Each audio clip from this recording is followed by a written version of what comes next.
Inside a long straight uniform wire of round cross section, there is a long round cylindrical cavity whose axis is parallel to the axis of wire and displaced from the latter by a distance L.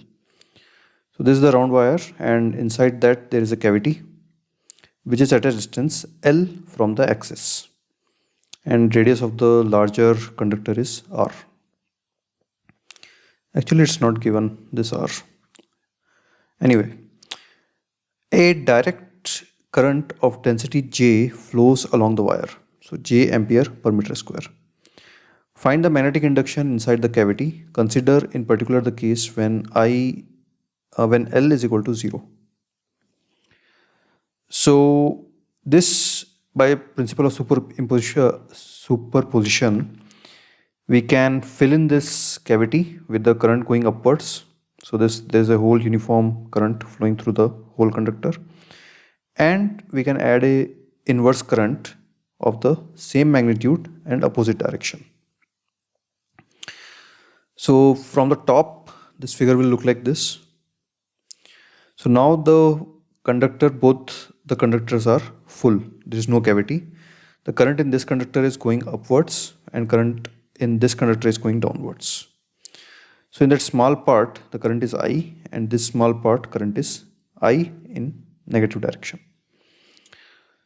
So we have already derived in previous question that if you have a round circular conductor, then at a distance x from the center, the velocity of the magnitude of field is mu naught j cross x by 2 in vector form.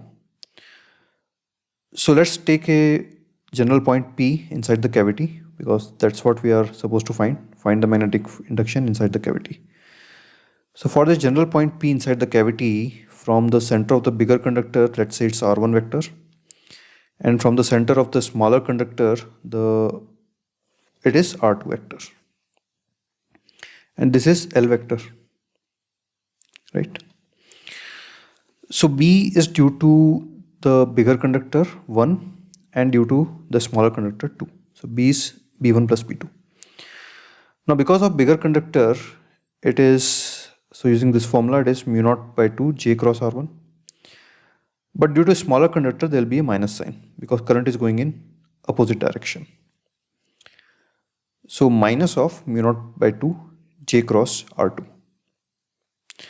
So again, for the bigger conductor, j vector is going up, and for smaller, j vector is going down. So if we are using j here, then we have to put a minus sign. So j vector will be common, and it will be R1 vector minus R2 vector.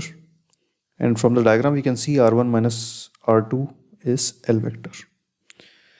So our answer is mu naught by 2 j cross L.